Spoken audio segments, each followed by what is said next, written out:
कि हरदौल की शादी हुई थी या नहीं हुई थी। आपने अपनी कविता में लिखा है कि हरदौल की शादी हुई थी, उनकी पत्नी थी। तो मैं ये जानना चाह रहा हूँ, मैं दर्शकों को ये बताना चाहता हूँ आपके माध्यम से कि हरदौल की शादी हुई थी या नहीं हुई थी। अगर हुई थी तो आप अपने वो सोर्सेज, आप अपने वो स्रोत बताएं कि किन स्रोतों से आपने इस कविता को लिखा है। देखिए, हरदौल की शादी हुई थी जी, ये ऐतिहासिक तथ्य है और ऐतिहासिक प्रमाणित भी है।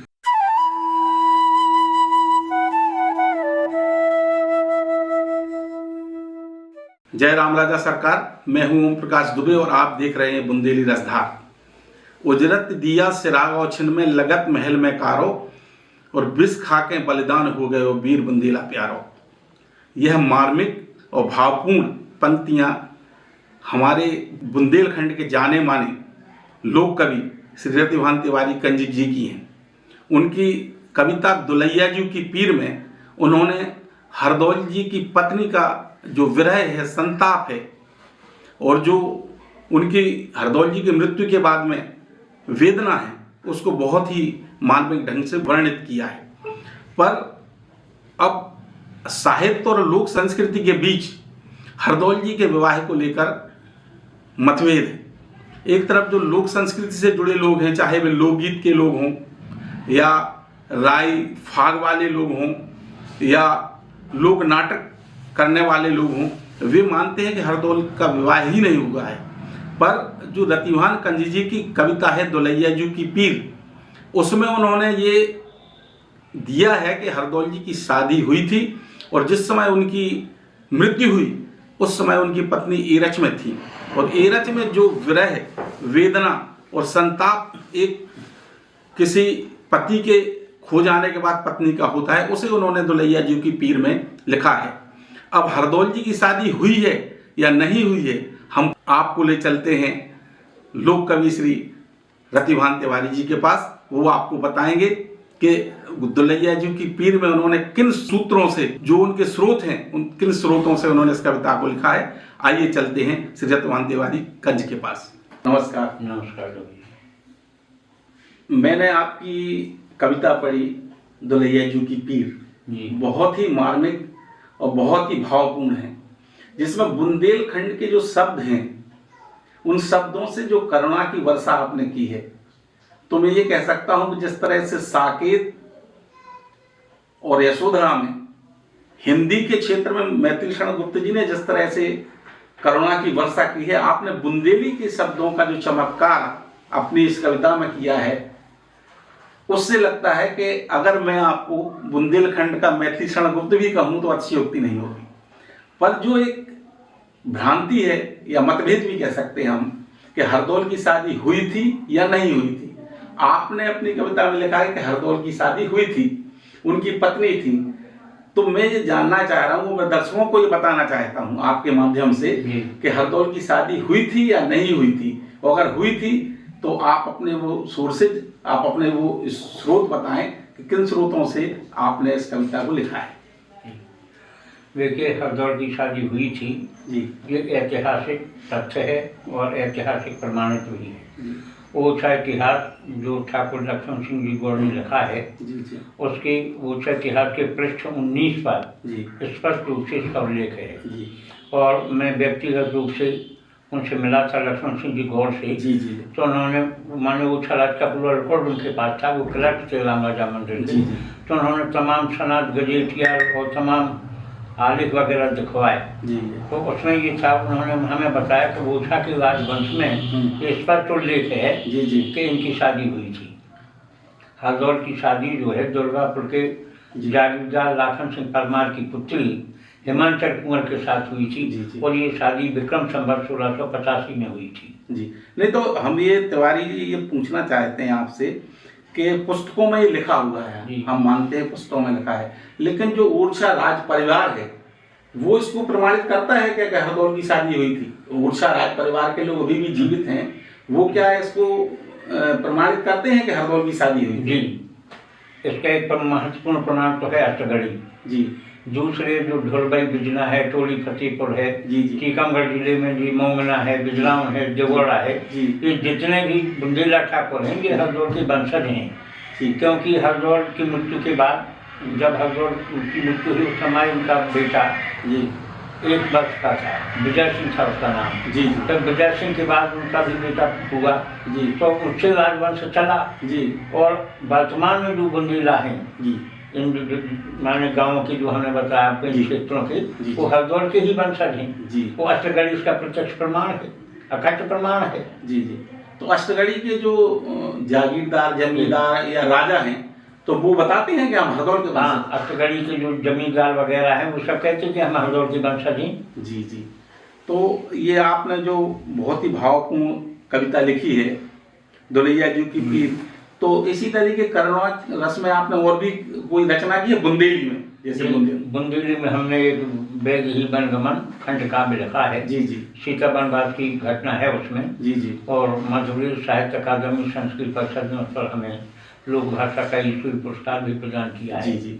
जी तो विशुद्ध बुंदेली में है वो। जी, जी। और वो करुण रस का ही एक प्रधान काव्य है। तो हम चाहेंगे कि आप बुंदेली रसधार के दर्शकों को पहले तो अपनी जो आपकी दुलैया जी की पीर है उसकी 4 लाइनें, वो 4 लाइनें वैदेही वंगमन की आप सुनाएं, जिससे लोगों को ये पता चल सके कि बुंदेली के शब्दों का जो चमत्कार है वो हिंदी से कम नहीं है। क्योंकि कहते जी जी तथापि यह बात स्वीकार करता हूँ जी। कि जो चर्चा बुंदेली भाषा में है जी। वो आधुनिक ब्रज भाषा में दुर्लभ है। जी। तो बुंदेली तो बहुत प्यारी भाषा है। जी जी तो दुलैया जो की पीर की 4 पंक्तियां, उसकी वैसे 6-7 छंद हैं उसमें। जी, जी, जी। तो 4 पंक्तियां हम सुना रहे हैं। हम्म। जब हरदौल की मृत्यु होती है तो उसे स्वप्न होता है।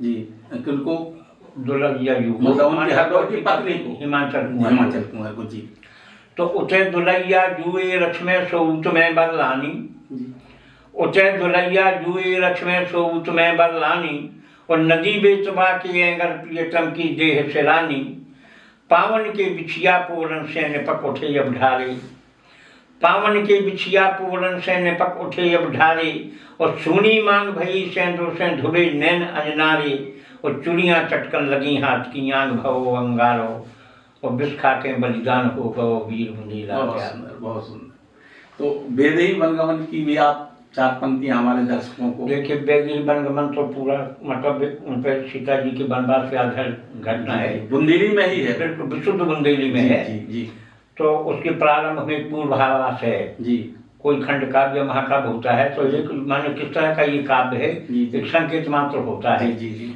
तो ये करुण रस का काव्य है। जी।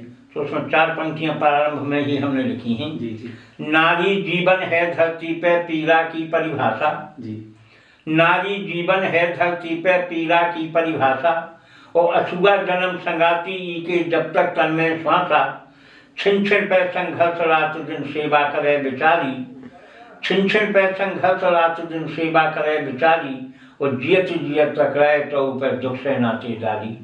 ये वैदेही वंगमन में प्रारंभ में 4 बहुत पंक्तियां। सुंदर। अब मैं आपसे पूछना चाहूंगा कि लालित्यपूर्ण भाषा है बुंदेली, और बुंदेली साहित्य से भरी हुई है, बुंदेली इतिहास, बुंदेलखंड इतिहास से भरा हुआ है। सोशल मीडिया पे आप देख रहे होंगे जिस तरह से बुंदेली गीत हों, लोकगीत हों, या बुंदेली को लेकर इतिहास को लेकर लोग जिस तरह की पोस्टें या रील्स डाल रहे हैं, तो उनको आप किस तरह से देखते हैं? उनको आपको लगता है कि बुंदेली के साथ न्याय हो रहा है?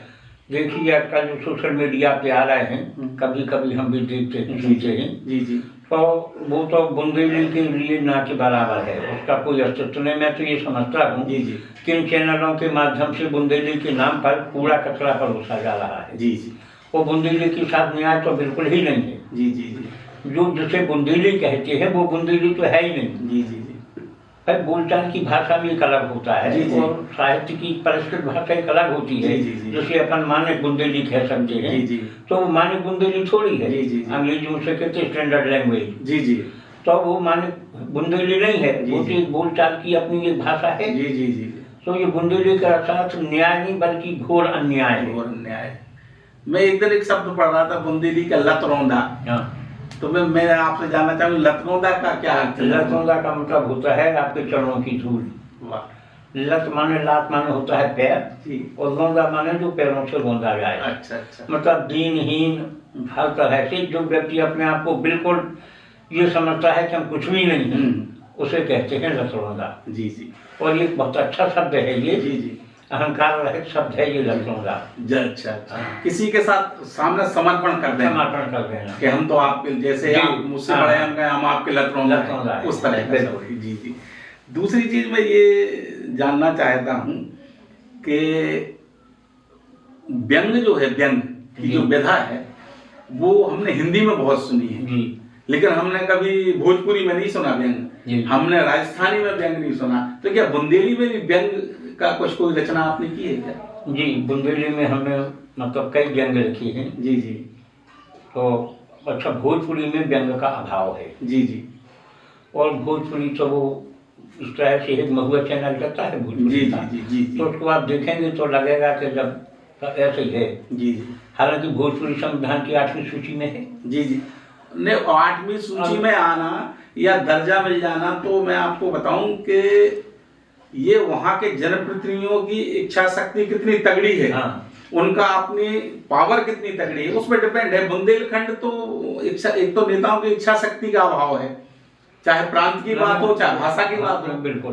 तो इच्छा शक्ति नहीं है। और हमारे पास अगर जो बहुत पावरफुल लीडर आए भी तो वो पार्टियों के बंधनों में बंध के उनकी जो मर्यादाएं हैं, हाँ। उनके जो नियम हैं, उनके जो कानून है, संविधान है पार्टी का, उसमें बंध के वो खुल के कह ही नहीं पाए कुछ, इसलिए नहीं कर पाए। जबकि भोजपुरी बोलने वालों की संख्या बहुत कम है। जी जी। जबकि बुंदेली बोलने वालों की संख्या 3.5 करोड़ जी है। जी जी। तो इसको तो संविधान की 8वीं अनुसूची में स्थान मिलना ही चाहिए। जी जी। लेकिन राजनीतिक इच्छा शक्ति का अभाव है। जी जी। तो हमारा मतलब ये है कुल मिला के कि वर्तमान के हालात अच्छे नहीं है बुंदेली के।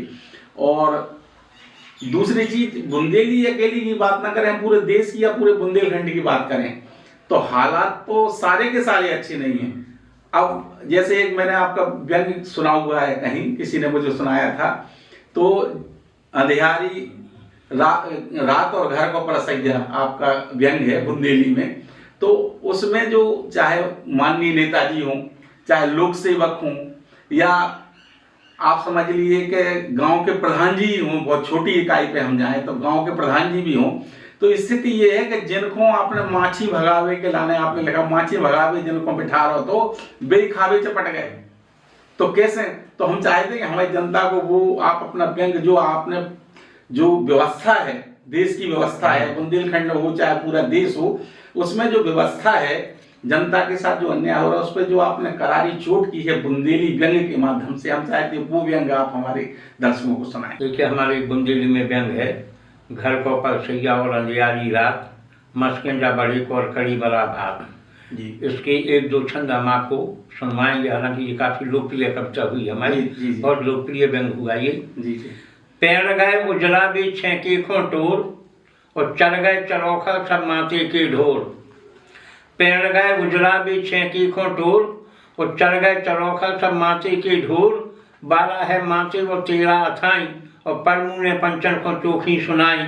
ऊपाथर में छिट करें जी में जे खात और घर को परसैया और अंधियारी रात। एक दूसरा है, बिजना ले बैठे थे माछी भगावे और जुर परे बेयाज टाठी में खावे। अपने यहाँ बुंदेलखंड में परंपरा रही है, तो खैर कूलर पंखा सब हो गए। पहले कोई अपने से रिश्तेदार आगू करे पाँव में, तो घर के बड़े बूढ़े बिजना लेके और बैठ जाते कि ताकि मक्खी मक्खी में ना गिर जाए। तो बिजना ले बैठे थे माछी भगावे और जुर परे बेयाज टाठी में खावे। अर्जुन खुद खींच रहे द्रौपदी की साड़ी, अर्जुन खुद खींच रहे द्रौपदी की साड़ी और भस्म हो तो आगी में सीता बिचारी। खेत को बिजू को अब खेती को खात, खेत को बिजू को अब खेती को खात और घर को परसैया और अंधियारी रात। मस्किंजा बड़े को और कड़ी वाला भात। बुंदेली रसधार के साथ बातचीत करने के लिए आपका बहुत बहुत धन्यवाद। आगे भी हम आपसे ऐतिहासिक मसलों पर इसी तरह बात करते रहेंगे। धन्यवाद।